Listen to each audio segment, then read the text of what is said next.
इतना विराट स्वरूप बनाना, और देखिए कितनी बारीकी से कारीगरी की गई है। मतलब टोटली सरप्राइजिंग एलिमेंट कहा जाए तो यही है।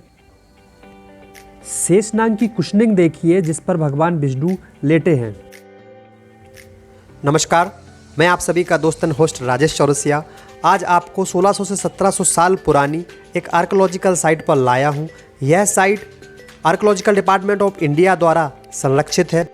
इस साइट का भारतीय इतिहास में महत्वपूर्ण स्थान है क्योंकि यह साइट गुप्त काल के पीरियड की है।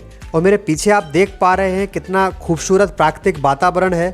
तो चलिए एक्सप्लोर करते हैं मेरे साथ इसी वीडियो में। वीडियो को अंत तक पूरा देखें और बने रहिए मेरे साथ।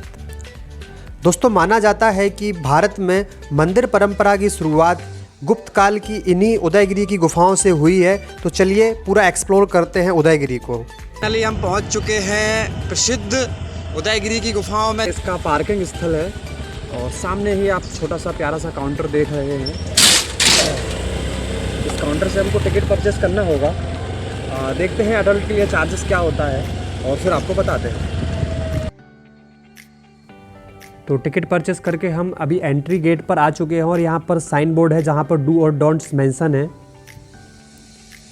एंट्री गेट से बाईं तरफ यानी कि लेफ़्ट साइड मुड़ने पर एक गलियारा है। यह गलियारा ही मुख्य गलियारा है उदयगिरी का, क्योंकि यहाँ पर उदयगिरी की जो मुख्य प्रतिमाएं हैं, जो मुख्य वास्तुकला, जो मुख्य शिल्प कला का हमें दर्शन होगा वो यहीं से होगा। जैसे कि आप सामने देख रहे हैं, पर्यटक विजिट करके आ रहे हैं। तो जैसे ही ये गलियारा ख़त्म होता है, सामने आपको एक पत्थर पर बनी हुई माँ दुर्गा की प्रतिमा दिखाई देती है, जो संभवतः अष्टमुखी है। इस दुर्गा प्रतिमा के साइड में ही एक कमरे नुमा गुफा बनी है जिसमें ताला लगा हुआ है। यहाँ पर एक सिंह की प्रतिमा हमें दिखाई दे रही है। इसी गुफा के दूसरे कोने पर मोदक लिए हुए गणेश जी की प्रतिमा आप देख सकते हैं। दोस्तों, मात्र कल्पना करके देखिए कि आज से लगभग 1600-1700 साल पहले एक विशाल पहाड़ को काटकर कुछ गिने चुने औजारों की सहायता से ये गुफाओं का निर्माण किया गया है। मतलब अद्वितीय कला का उदाहरण है ये सब। ये देखकर मुझे तो बहुत आश्चर्य हो रहा है और उम्मीद कर रहा हूँ कि आप लोगों को भी आनंद आ रहा होगा, क्योंकि आर्ट का ये कल्चर, आर्ट की इतना फाइन आर्ट देखने में बहुत मज़ा आ रहा है। और इस सामने आप देख पा रहे हैं यहाँ की तबा गुफा। तबा गुफा इसको इसलिए कहा जाता है क्योंकि इस गुफा का जो स्ट्रक्चर है, संरचना है, वो तवे के समान है, जैसा कि अभी आप ऊपर देख पा रहे हैं। और इसी गुफा के नीचे एक और इंटरनल कमरे नुमा गुफा है और इस गुफा में भी ताला लगा हुआ है। मैं जूम करके दिखा रहा हूँ। इस गुफा में चूँकि अभी ये खाली है, शायद यहाँ की मूर्ति वगैरह किसी म्यूजियम में शिफ्ट कर दी गई हो या समय के साथ कुछ और हुआ हो। ये देखिए, उन्हीं पहाड़ों की दीवारों पर कितनी प्यारी मूर्तियों को उकेरा गया है। तो भारत का इतिहास जानने और समझने योग्य विषय है।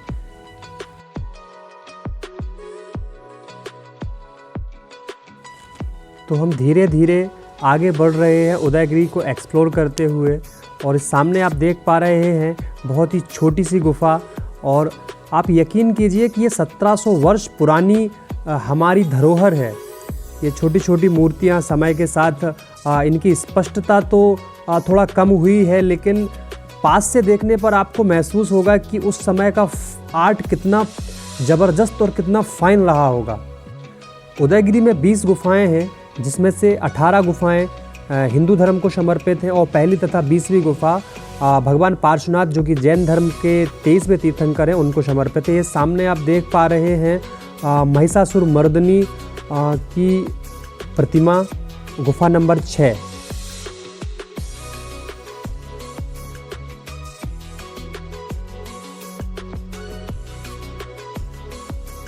भगवान गणेश विराजमान हैं। और गुफा नंबर 6 के साइड में गुफा नंबर 5 लगी हुई है, जो कि पूरे उदयगिरी का अकेले प्रतिनिधित्व करती है, क्योंकि इसका स्ट्रक्चर, इसकी संरचना, इसकी बनावट, इस तरीके से इसकी एनाटॉमी इतना ज़बरदस्त है कि देखने में आप इसको कम से कम 10 मिनट तक निहारते रहेंगे। आइए आपको दिखा रहा हूँ मैं। तो ये है भगवान नारायण की प्रतिमा। भगवान नारायण, जिसे हम भगवान विष्णु के नाम से जानते हैं, उनका ये बराह अवतार है। भगवान के इसी अवतार के साथ नारद मुनि को दिखाया गया है, जो ऊपर म्यूजिशियन के रूप में दिख रहे हैं। वायु देवता, अग्नि देवता और भी जो देवतागण हैं, उनको सामने से स्पष्ट देखा जा सकता है। ये माँ गंगा और यमुना का पृथ्वी पर अवतरण दिखाया गया है और साइड में सभी देवतागण हैं। नीचे ये जो लाइनिंग आपको दिख रही है छोटी छोटी, ये समुद्र देवता को दिखाया गया है। और ऐसा हम मान सकते हैं कि वैज्ञानिक रूप से नदियों का पानी समुद्र में ही मिलता है, तो नदियों को समुद्र में सोचिए आज से कितने वर्ष पहले इस सच को पत्थरों पर उकेर दिया गया था। और ये जो पूरी प्रतिमा है, इसमें भगवान बराह के मुंह में जो स्त्री नुमा एक संरचना दिख रही है, वो भूदेवी अर्थात पृथ्वी है, जिसे भगवान विष्णु ने अवतार लेकर के बचाया था। तो मैसेज तो 1700 साल पहले भी लाउड एंड क्लियर था और आज भी क्लियर है कि हमें अपने एनवायरनमेंट को, अपने अर्थ को, अपनी पृथ्वी को सेव रख के चलना है, सेफ करके रखना है। क्योंकि आज जो हम चीज़ें देख पा रहे हैं, संभव है कि हमारी आने वाले वंश भी उसको देख सकें, लेकिन उसके लिए हमें काफ़ी हद तक अपने स्तर पर प्रयास करते रहना होगा। तो आगे बढ़ते हैं और उदयगिरी की इन सुंदर पहाड़ियों के बीच और गुफाओं को देखते हैं। उदयगिरी की ये गुफाएं हिस्टोरिकल प्लेस होने के साथ साथ प्राकृतिक वातावरण से पूरी तरह से भरपूर है और यहाँ आकर आपको बहुत अच्छा फील होगा। और अभी मैं आपको एक और गुफा की ओर लेके चल रहा हूँ और ये गुफा नंबर 3 है।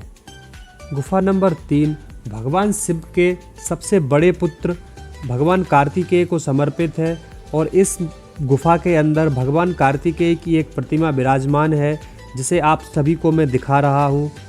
उदयगिरी की अधिकांश गुफाओं में प्रतिमाएं या तो अनुपस्थित हैं या अगर हैं भी तो उनके बाहर ताला लगा हुआ है। फिर भी इन सब बातों के अलावा उदयगिरी का रोमांच बिल्कुल भी कम नहीं है। यहाँ आपको हर एक गुफा में हर एक नई विशेषता देखने को मिलेगी। ये गुफा नंबर 4, जिसे यहाँ बीणा गुफा के नाम से भी जाना जाता है। तो चलिए चलकर देखते हैं बीणा गुफा में हमें क्या देखने को मिलता है। जैसा कि आप सामने देख रहे हैं, बीणा गुफा के अंदर भी ताला लगा हुआ है, लेकिन हम कैमरा जूम करके देखेंगे तो इसके अंदर हमको एक मुखी शिवलिंग दिखाई दे रहे हैं। अद्भुत और बेजोड़ कलाकारी का ये नमूना गुफा के अंदर है। गुफा के ऊपर आप एक विशाल पर्वत देख सकते हैं और गुफा के प्रवेश द्वार पर 2 मूर्तियां स्पष्ट तौर पे देखी जा सकती हैं। वीणा गुफा देखने के बाद अब हम आगे की ओर बढ़ते हैं। उदयगिरी की अधिकांश गुफाएं वैष्णव, शिव और शाक्त परंपरा को समर्पित हैं और ऐसा माना जाता है कि हिंदू धर्म में मंदिर परंपरा की शुरुआत गुप्त काल से ही प्रारंभ हुई। उदयगिरी का स्थान विश्व भर में है, उन लोगों के बीच है जो कला, संस्कृति और सभ्यता को समझते हैं, लेकिन कहीं ना कहीं हमारी शिक्षा में और बेहतर विकल्प होने चाहिए ताकि हम और हमारी आने वाली पीढ़ी हमारी सभ्यता को समझ सके, जान सके कि हम कौन हैं और हमारा इतिहास क्या है। मेरा आप सभी से निवेदन है कि जब भी आप कभी इस क्षेत्र में आते हैं तो सपरिवार अपने बच्चों के साथ, अपने बुजुर्गों के साथ इस साइट को विज़िट करने ज़रूर आएं।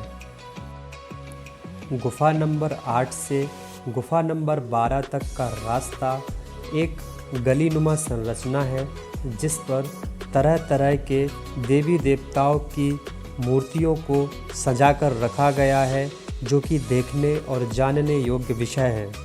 क्योंकि हम बात कर रहे हैं आज से लगभग 1700 वर्ष पुरानी बनी हुई प्रतिमाओं और गुफाओं की। आज जिस कला और विज्ञान को देखकर हम आश्चर्यजनक अनुभव करते हैं, मेरा मानना है आप एक बार यहाँ ज़रूर विज़िट करें। आपको स्वयं ही ये महसूस होगा कि कितने वर्ष पहले फाइन आर्ट हमारे भारत देश में मौजूद था। तो अब हम इसी गलियारे से होते हुए गुफ़ा नंबर 12 से आगे गुफ़ा नंबर 13 की तरफ बढ़ते हैं। गुफ़ा नंबर 8 से 12 तक के बीच के गलियारे में सूक्ष्मता से देखने पर हमको प्राकृतिक भाषा में लिखे हुए अभिलेख स्पष्ट समझ में आ जाएंगे और गुफ़ा नंबर 13 की प्रतिमा देखकर मैं अचंभित रह गया, क्योंकि आज से लगभग 1700 साल पहले का आर्ट कितना फाइन और ज़बरदस्त था, जिसे आप भी देख पा रहे हैं। भगवान विष्णु की इस लेटी हुई प्रतिमा को बहुत ही बारीक कारीगरी द्वारा बनाया गया है। प्रतिमा के सामने ही लगे साइन बोर्ड से हमें इस प्रतिमा के बारे में और अधिक जानकारी मिलती है कि इस प्रतिमा में कौन कौन से देवतागण विराजमान हैं और उनकी स्थिति कहाँ कहाँ पर है।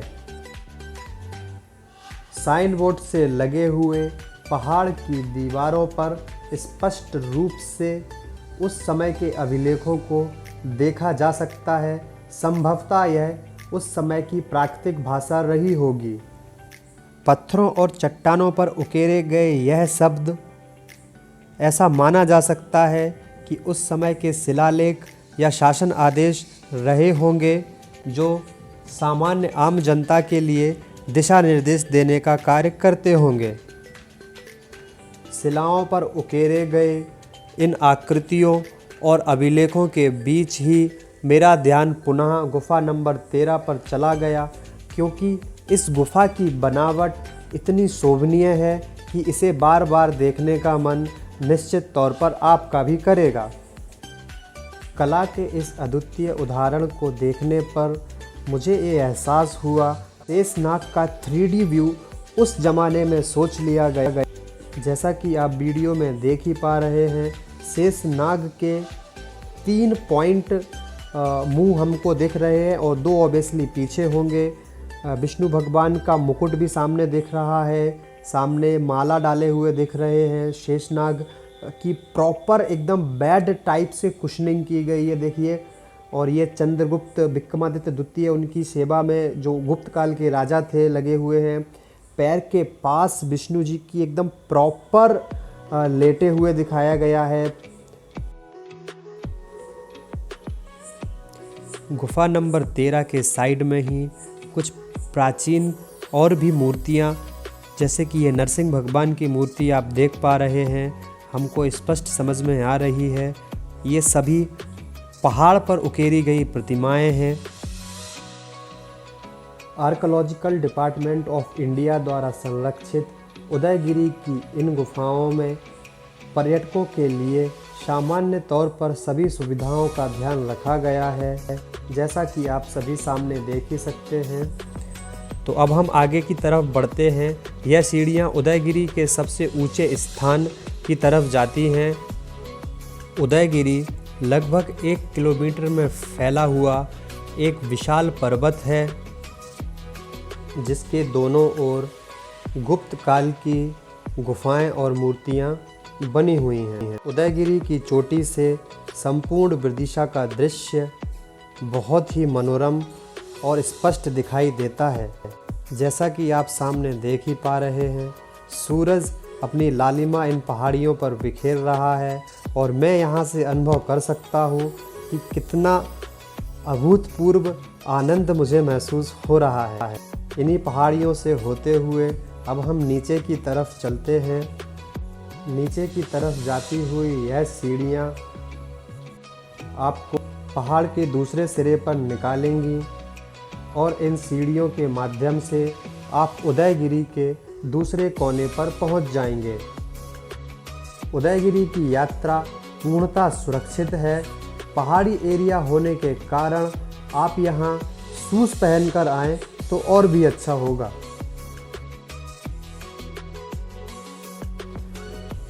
तो अभी हम उदयगिरी पर्वत के दूसरे कोने पर निकल चुके हैं और यहाँ से आगे चलकर हम उदयगिरी में स्थापित और भी गुफाओं का और उनके अंदर मूर्तियों का आनंद लेंगे। यहाँ का रास्ता बहुत ही खूबसूरत है। रास्ते के दोनों साइड बांस के वृक्ष लगे हुए हैं। बैठने की जगह के लिए बेंच रखी हुई हैं जिस पर आप बैठ सकते हैं।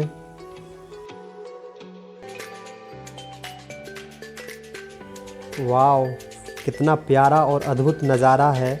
पहाड़ है, पहाड़ में नीचे हिस्टोरिकल प्लेस है, और क्या चाहिए घूमने के लिए। और ये मैं सामने आपको दिखा रहा हूँ एक और प्रतिमा। मौसम की मार को बचाने के लिए इस प्रतिमा को थोड़ा सा और संजोकर रखा गया है।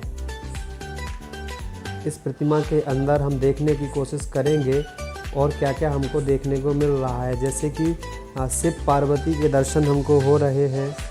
नीचे और भी देवतागण जैसे नंदी हैं और भी जो उनके सखा हैं। बहुत ही प्यारी मूर्ति।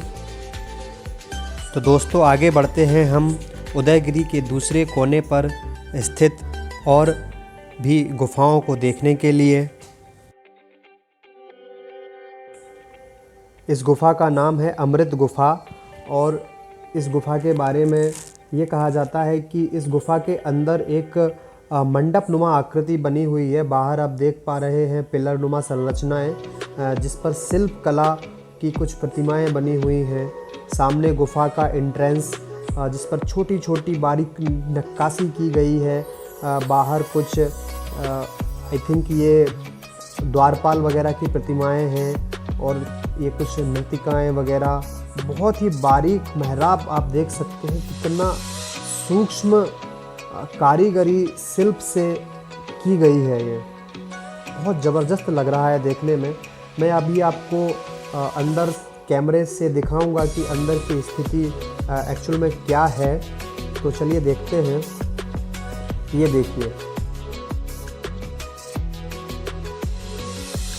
दोस्तों, मेरा मानना है कि मंजिल के साथ साथ सफ़र का भी दोगुना आनंद होता है। तो उदयगिरी कैसे पहुंचा जाए, रास्ते में और भी क्या क्या खूबसूरत जगह हम देखने जा सकते हैं, इन सब की जानकारी इसी ब्लॉग में आप मेरे साथ बने रहिए, आपको देखने को मिलेगी।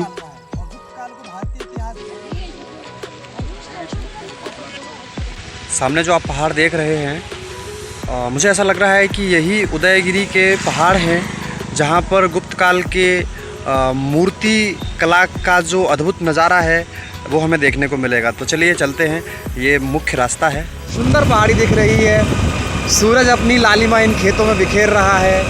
कहीं खेत हरे दिख रहे हैं, कहीं खेत सुनहरे कलर के दिख रहे हैं और बहुत प्यारा नज़ारा है। तो है उदयगिरी मात्र 5 किलोमीटर यहाँ से और विदिशा शहर 9 किलोमीटर।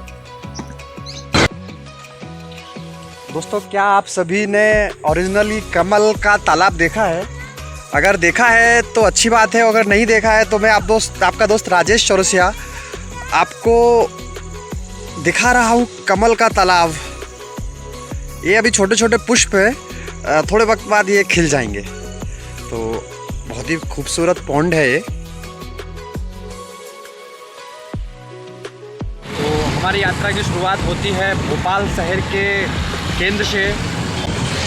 तो अभी हम सांची रोड पर सलामतपुर की घाटी पर पहुंच चुके हैं और मेरा आप लोगों से एक निवेदन है कि चूँकि इस घाटी का जो स्लोप है वो काफ़ी सीधा है, नीचे की तरफ जाता है सडनली। तो आप लोगों से रिक्वेस्ट है कि जब भी इस घाटी से होते हुए जाए तो थोड़ा सावधानी पूर्वक ड्राइव करें, जो कि आपके लिए, आपके चाहने वालों के लिए अच्छा होगा।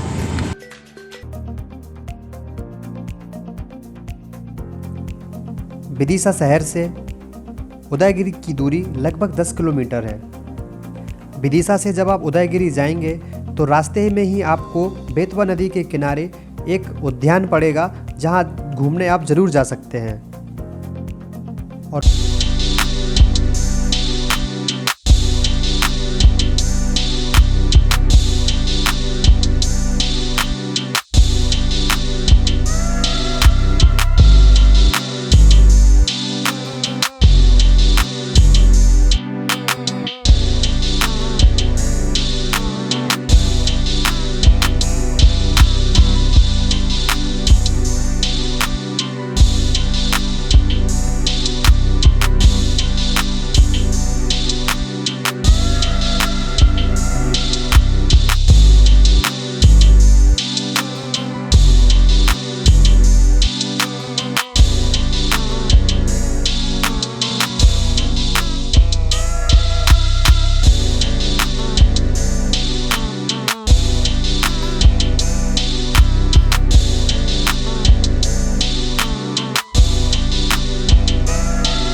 एजेंसी के थ्रू बाइक रेंट पर लेकर इन दोनों जगह को एक्सप्लोर करें और साथ ही यहाँ के रास्तों का आनंद लें। उदयगिरी, ये जंगल रिसोर्ट उदयगिरी कहने का मतलब ये है कि यहाँ पे आपको रेस्टोरेंट मिलेगा, होटल्स मिलेंगी और एक लेक मिलेगी जिसमें आप बोटिंग कर सकते हैं। तो अभी हम पहले उदयगिरी की गुफाएं विजिट करेंगे, देन उसके बाद यहाँ चेक। फाइनली हम पहुँच चुके हैं प्रसिद्ध उदयगिरी की गुफाओं में, जैसा कि लिखा भी हुआ है पर्यटक स्वागत केंद्र उदयगिरी।